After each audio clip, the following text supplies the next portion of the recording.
Math 107, Spring 2013, Exam 1, Part C. Problem 26. The length of a rectangle is 3 meters more than twice its width, and the area of the rectangle is 77 quadratic meters. Find the dimensions of the rectangle. So I drew my rectangle here. If I know that the width is, I called it x, and the length of the rectangle is 3 meters more than twice the width, which is 2 times x, so twice the width plus 3 meters, 3 meters long than twice the width, that's going to be our length, and the area is 77, then it means that I can set 77 equal to length times width, because the area of the rectangle is length times width. So I have 77 is equal to the expanded version of length times width, which is 2x plus 3 times x is 2x squared plus 3x, and this is a quadratic equation. I solve it by moving 77 to the other side, so I can factor it. 2x minus 11, x plus 7, set each factor equal to 0, and you get x equals to 11 over 12, and then x equals to negative 7. I have to reject x equals negative 7 since x represents the width and it has to be positive. So my width x is equal to 11 over 2, and the length was equal to what? 2x plus 3. So I have to multiply 2 times 11 over 2 plus 3. When you simplify 2 and 2, that becomes 11, plus 3 is 14. So the width is 11 over 2 meters, and the length is 14 meters. Problem 27, sketch the graph of y is equal to x minus 5 squared minus 4. This is a parabola, moved 5 units to the right and 4 units down. So the vertex is going to be 5, negative 4. It says label the vertex and intercepts. So the vertex is here, 5, negative 4. Then the y-intercept is found by replacing x with 0. So I get 0 minus 5, which is negative 5, squared. Well, negative 5 squared is 25, positive 25. Minus 4, 25 minus 4 is 21. So the y-intercept is 0, 21. It's here, labeled.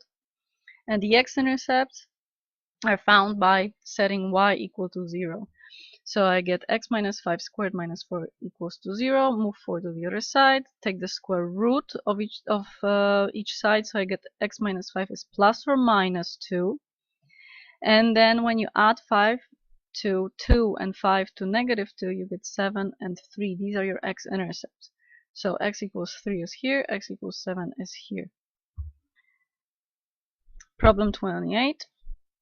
Which graph below is the graph of f of x is equal to negative x times x plus 2 times x minus 10 squared? The degree of this polynomial is 4, because you have the first power here, the first power here, and the second power, so you add these powers to get the degree of 4, which means that the graph is gonna start on top and finish on top, but then you have a minus, which is a vertical reflection, so the graph is going to start in the third quadrant and end in the fourth quadrant, like here or like here.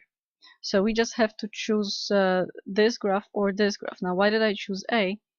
Because based on the multiplicity of this root, the multiplicity of x equals 10 is 2, which means that the graph is going to bounce when it reaches 10, like here. And it's going to cross the x-axis at 0 and cross the x-axis at negative 2. Now if you take a look at this last graph, the graph bounces at negative 2 and crosses at 10,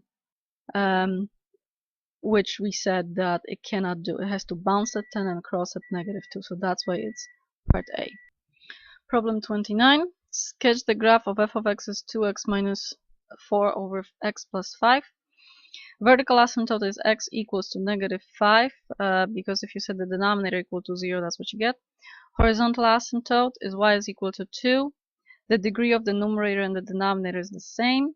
So you just take the leading coefficient of the numerator divided by the leading coefficient of the denominator, so 2 over 1, set it equal to y. That's your horizontal asymptote. X-intercept, set the whole thing equal to 0, solve, and you get x equals 2. So 2, 0 is x-intercept. Y-intercept, replace x with 0, get negative 4/5. Once you have your asymptotes and intercept, you graph the vertical asymptote, x equals -5, the horizontal asymptote, y equals 2, and the x-intercept is 2, 0, y-intercept 0, -4/5. So one branch of your rational function has to pass through these 2 points, and the other branch is going to be over here above the horizontal asymptote and to the left the vertical asymptote. You can use a point to test where it's going to be, so just choose an x coordinate, let's say -6, plug it into the function to get the y coordinate, and you'll see that the y coordinate is more than 2. Or you can notice that there aren't any more x-intercepts, so your branch cannot cross the x-axis again, so it has to be up here. Problem 30. So the following equation. This is an exponential equation since x is in the exponent. So first I make sure that 16 and 2 have the same base. So 16 is the same as 2 to the 4th. And then you multiply the exponents 4 and 3x minus 2. So it's going to be 4 times 3x minus 4 times 2. So you get 2 to the exponent of 12x minus 8. And that's equal to 2 to the exponent of 5x plus 1. Since these two expressions are the same and their bases are the same, then the exponents must also be the same. So I just set the exponents equal to each other. So 12x minus 8 is equal to 5x plus 1. And this is just a linear equation. Move x's to one side, all the constants to the other side, and you get x equals to 9/7. 31. Sketch the graph of f of x is equal to natural log of x plus 4 minus 8. Label the asymptote and at least one point on the graph. This is a logarithmic function moved 4 units to the left and 8 units down. So the asymptote, which used to be at x equals 0, moves 4 units to the left. And this is more or less the graph of your logarithmic function. So it rises really quickly and then it kind of tapers off.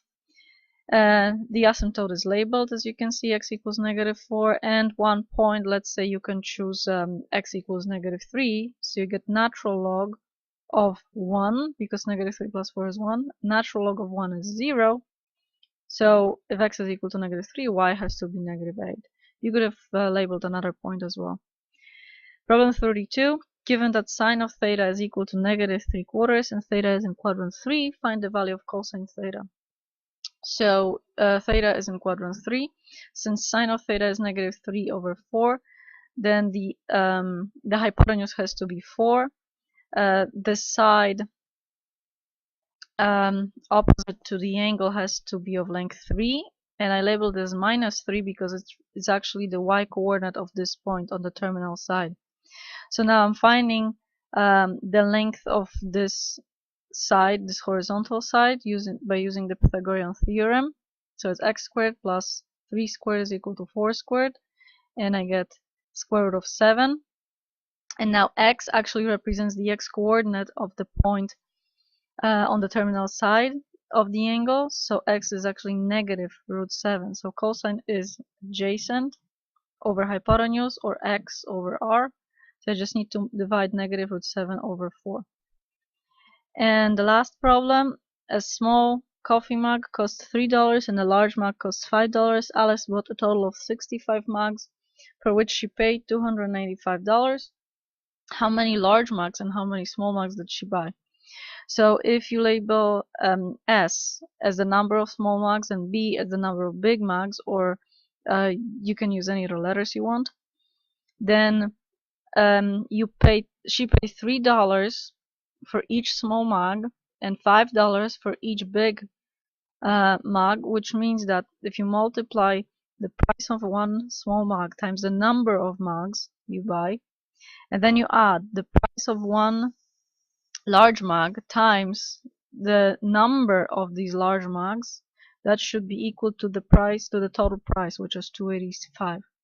And then the number of large mugs and small mugs she bought was 65, so S plus B is equal to 65. And this is just a system of two equations and two unknowns.